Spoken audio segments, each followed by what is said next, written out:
बीड जिल्ह्यातल्या 6 मतदारसंघात निवडणूक प्रक्रिया पार पडली। आता मतमोजणीसाठी जिल्हा प्रशासन सज्ज झालंय। जिल्ह्यातील स्ट्रॉंग रूमच्या बाहेर पोलीस यंत्रणेचा विशेष बंदोबस्त ठेवण्यात आलाय। टपाली मतमोजणीसाठी प्रत्येकी एक टेबल, ईव्हीएम मशीनसाठी प्रत्येक मतदान केंद्रासाठी एक टेबल असणार आहे। एका फेरीत 14 ईव्हीएमची मतमोजणी केली जाणार आहे। त्यामुळे संपूर्ण यंत्रणा यासाठी आता सज्ज झाली आहे। निवडणूक निर्णय अधिकाऱ्यांच्या देखरेखीखाली आणि केंद्रीय निवडणूक आयोगाने जे निरीक्षक नियुक्त केले आहेत त्यांच्या देखरेखीखाली ही कार्यवाही पार पडणार आहे। टपाली मतपत्रकांसाठी प्रत्येक 300 टपाली मतपत्रकांसाठी एक टेबल आणि ईव्हीएमसाठी प्रत्येक मतदान केंद्रासाठी एक टेबल अनुषंगाने एका फेरीमध्ये 14 ईव्हीएमची मतमोजणी करण्यात येणार आहे। बारामती शहरात भिगवण रस्त्यावर अजितदादांचा भावी मुख्यमंत्री असा आशयाचा बॅनर लावण्यात आलाय। या बॅनरवर मी अजित, आशाताई, अनंतराव पवार ईश्वर साक्षी शपथ घेतो की महाराष्ट्र राज्याचा मुख्यमंत्री म्हणून असा मजकूर आहे। त्यामुळे निकालाआधीच अजित पवार यांच्या कार्यकर्त्यांनी बारामतीत बॅनरबाजी केली।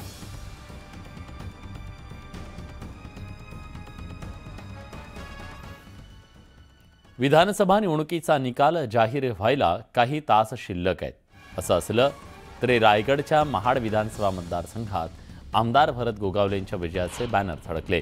कार्यकर्त्यांनी त्यांच्या विजयाबद्दल अभिनंदन करण्यासाठी बॅनर लावले। त्यामुळे निकालापूर्वी उत्साही कार्यकर्त्यांनी गोगावलेंचं अभिनंदन केलं। त्याचबरोबर खुद्द गोगावलेंनी आपण किमान 40,000 मतांच्या फरकानं विजयी होऊ असं म्हटलं। त्यामुळे हे बॅनर चर्चेचा विषय बनले।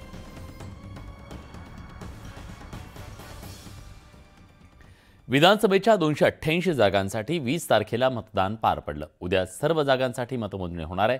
काही ठिकाणी मतमोजणी होण्याआधीच नेते मंडळींच्या विजयाचे बॅनर लावण्यात आले। बारामती तालुक्याच्या सुपा परिसरात निकालापूर्वीच भावी मुख्यमंत्री म्हणून अजित पवारांचे बॅनर लावण्यात आले। तर वादा तोच, दादा पण तोच असा आशय बॅनरवर आहे। कुडाळ मालवण मतदारसंघातून शिवसेनेकडून उमेदवार असलेले निलेश राणेंचा विजय शुभेच्छा देण्यात आलेल्या बॅनर लावण्यात आला। बॅनरवर नाद करा पण आमचा कुठं आणि प्रचंड विजयाच्या प्रचंड आणि प्रचंड शुभेच्छा असे यात लिहिण्यात आले।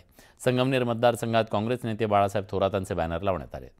9व्यांदा आमदार आणि भावी मुख्यमंत्री अशा आशयाची बॅनरबाजी करण्यात आली। तर चाळीसगाव इथं मंगेश चव्हाण यांची आमदारकीपदी पुन्हा नियुक्ती झाल्याबद्दल अभिनंदनाचे बॅनर झळकले। विकासाचा दुसरा अध्याय लिहिण्यासाठी सज्ज असा बॅनर लावण्यात आला। नाशिकच्या एका नामांकित हॉटेलमध्ये कोट्यवधी रुपये सापडले। त्यामुळे राजकीय वर्तुळात एकच खळबळ उडाली। मतदानापूर्वी घडलेल्या या घटनेचा आता द्विस्तरीय तपास आहे। या कारवाईत सापडलेल्या 1,98,00,000 रुपये रकमेचे राजकीय लागेबांधे अस्पष्ट जरी असले तरी ज्या व्यक्तीच्या रूममध्ये रक्कम सापडली त्या व्यक्तीचे राजकीय पक्षाशी संबंध असल्याचा आरोप सध्या होतोय। आता निवडणूक आयोग त्याचा तपास निर्णय अधिकाऱ्यांनी पोलिसांकडे सोपवलाय। त्यामुळे यात पुढील कारवाई काय होते हे पाहणं महत्त्वाचं आहे।